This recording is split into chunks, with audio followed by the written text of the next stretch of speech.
Welcome once again to the HR Forum, and we're still talking all things HR Practitioners Handbook.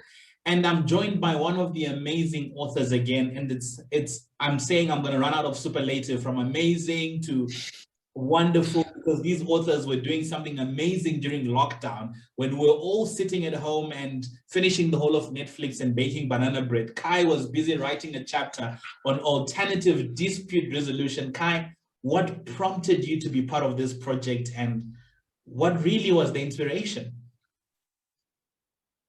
Well, thank you very much, Caleb, and thank you very much to all the listeners.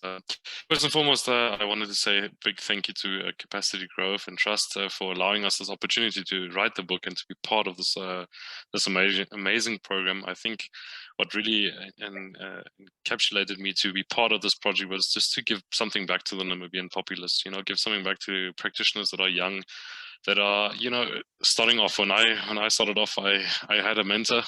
He helped me quite a bit, in especially in dispute resolution, but mostly in disciplinary hearings. So it was something that I wanted to give back. Give back to people, see how I can grow. And I've always loved to teach and educate people about different progresses in our lives. So this really prompted me to take part in the project, and I was enticed to. Well, I really thought the process was something good to just start off with and get my ideas out onto a book and into the Namibian populace. Yeah. So you talk about being involved in disciplinary hearings, right? And alternative dispute resolution. I come from an understanding of I come from a hard crime perspective, where if something is done, somebody needs to get punished. The aims of the criminal justice system, I think you'd call them retribution, restoration, achieving some punitive nature. How do we strike that balance within the workplace, right? When something has been done and definitely needs consequences to follow.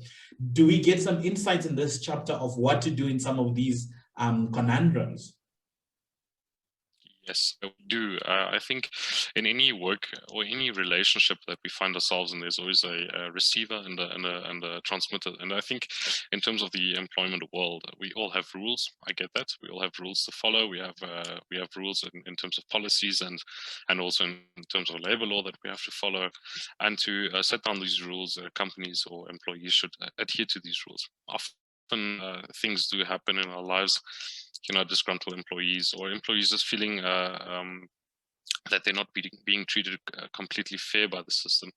And I think that is it's not like criminal law where we have set down rules that if you transgress if you provide, or if you do a crime, you are immediately found guilty. Obviously nobody's found guilty immediately. We always have to find well, we call it innocent until proven guilty. So it is the same within the labor law world or in the labor world, to first see what the situation is like. And there's always a psychological aspect to it as well. Yeah. An employee might not necessarily have the capabilities or means to understand most transgressions. Well, depending on the severe ones, of course, some like theft, that's there's a different rule to that. So yeah, there is rules and regulations, and it is important to follow these rules and regulations. Yeah, absolutely, because I think it would be interesting to see if something is done and somebody gets punished immediately. We wouldn't have need to write the book, right? Because there wouldn't be any workforce left to write the book for. But Kai, what's there for you from here? You said you wanted to get your ideas back. Is the vision to also come in with your own product of a book specifically related to things that you're passionate about, and keep growing Namibia's workforce? What are we looking forward from you in the future?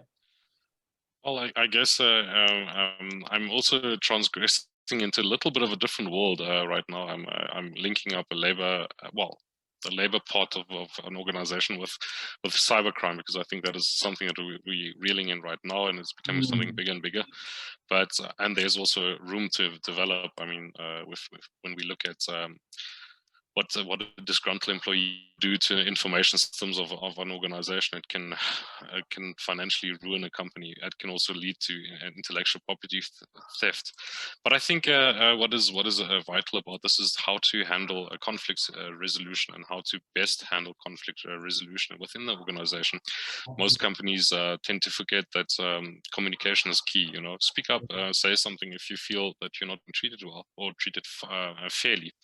But also understand that there are rules for organizations. Organizations follow rules. We all follow rules, and we have to follow these rules. Otherwise, we'll have a community or a country that is run without rules. We have anarchy happening. So this is what we're trying to avoid. But it is mostly what I try to do is just speak about how conflict resolution can be handled, and how simple communication systems can work within an organization. Absolutely. And you say something that's crucial there, that rules are absolutely integral to keeping our society the way it needs to be. But it's great to know that there are people like you who, if those rules aren't really followed as they need to be, there's still steps that we can take to get ourselves back to normalcy.